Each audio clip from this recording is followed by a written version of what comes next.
evening, everyone. My name is Quinn, and I am a bookseller here at the Reading Room CLE. It has been a cold, gray, wet spring day here in Cleveland. Cha-Cha and I have been daydreaming about our garden, but it is still much too cold to plant anything. I'm going to read you a story today called A Visit to the Doctor, and it is by Roald Dahl, and it is from Boy, Tales of Childhood, which is a less famous book of his. His most famous book is probably Charlie and the Chocolate Factory.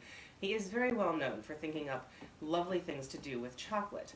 We have someone here in Cleveland who is also very well known for thinking up lovely things to do with chocolate. Her name is Cassandra Fear, and she runs Fear's Confections, and she makes things like this Cleveland bar. And every year, Cassandra and I host a party called Blind Date with a Book on Valentine's Day. And at Blind Date with a Book, you can come in and you can read the first line or so of a book, and you can get a piece of chocolate, and everyone seems to have such fun with it that we thought perhaps we could put them online. So, Cassie has given me a stock of these Cleveland bars, and I have adorably and mysteriously wrapped some blind dates with books for you. And if you are a human adult, this activity is not suitable for children or for tiny dogs. You can go on our website and you can order yourself a blind date with a book, and we will send one to you. And we hope that everyone finds their perfect chocolate and their perfect romance. So, A Visit to the Doctor from Boy, Tales of Childhood by Roald Dahl. I have only one unpleasant memory of the summer holidays in Norway. We were in the grandparents' house in Oslo, and my mother said to me, "We are going to the doctor this afternoon. He wants to look at your nose and mouth." I think I was 8 at the time. "What's wrong with my nose and mouth?" I said. "Nothing much," my mother said, "but I think you've got adenoids." "Don't worry about it," she said. "It's nothing." I held my mother's hand as we walked to the doctor's house. It took us about half an hour. There was a kind of dentist chair in the surgery, and I was lifted into it. The doctor had a round mirror strapped to his forehead, and he peered up my nose and into my mouth. He then took my mother aside, and they held a whispered conversation. I saw my mother looking rather grim, but she nodded. The doctor now put some water to boil in an aluminum mug over a gas flame, and into the boiling water he placed a long, thin, shiny steel instrument. I sat there, watching the steam coming off the boiling water. I was not in the least apprehensive. I was too young to realize that something out of the ordinary was going to happen. Then a nurse dressed in white came in. She was carrying a red rubber apron and a curved white enamel bowl. She put the apron over the front of my body and tied it around my neck. It was far too big. Then she held the enamel bowl under my chin. The curve of the bowl fitted perfectly against the curve of my chest.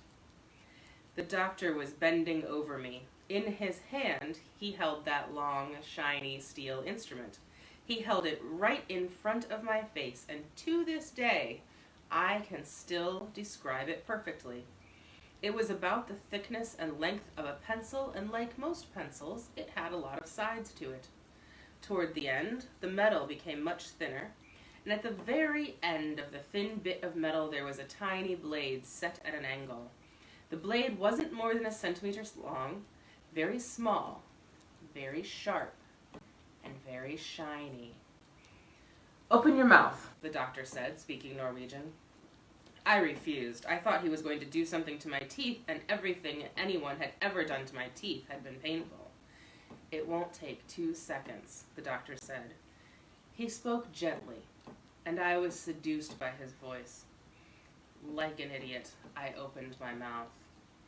The tiny blade flashed in the bright light and disappeared into my mouth. It went high up into the roof of my mouth. It went high up into the roof of my mouth, and the hand that held the blade gave 4 or 5 very quick little twists, and the next moment, out of my mouth, into the basin, came tumbling a whole mass of flesh and blood.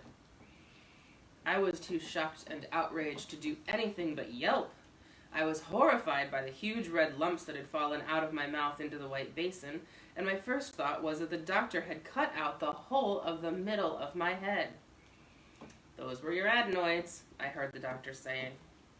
I sat there gasping. The roof of my mouth seemed to be on fire. I grabbed my mother's hand and held onto it tight. I couldn't believe that anyone would do this to me. "Stay where you are," the doctor said. "You'll be all right in a minute." Blood was still coming out of my mouth and dripping into the basin the nurse was holding. "Spit it all out," she said. "There's a good boy." "You'll be able to breathe much better through your nose after this," the doctor said. The nurse wiped my lips and washed my face with a wet flannel. Then they lifted me out of the chair and stood me on my feet. I felt a bit groggy. "We'll get you home," my mother said, taking my hand. Down the stairs we went and onto the street. We started walking. I said walking. No trolley car or taxi. We walked the full half-hour journey back to my grandparents' house, and when we arrived at last, I can remember as clearly as anything my grandmother saying, "Let him sit down in that chair and rest for a while. After all, he's had an operation." Someone placed a chair for me beside my grandmother's armchair, and I sat down. My grandmother reached over and discovered one of my hands in both of hers. "That won't be the last time you go to a doctor in your life," she said. "And with a bit of luck, they won't do you too much harm." That was in 1924, and taking out a child's adenoids, and often the tonsils as well, without any anesthetic was common practice in those days. I wonder, though, what you would think if some doctor did that to you today. That is one of Roald Dahl's stories of his childhood. You can find the others on the internet and wherever books are sold, including our bookstore, which is www.readingroomcle.org. Cha-Cha and I are going to have a warm night by the fire. I hope that whatever else you do, you keep reading.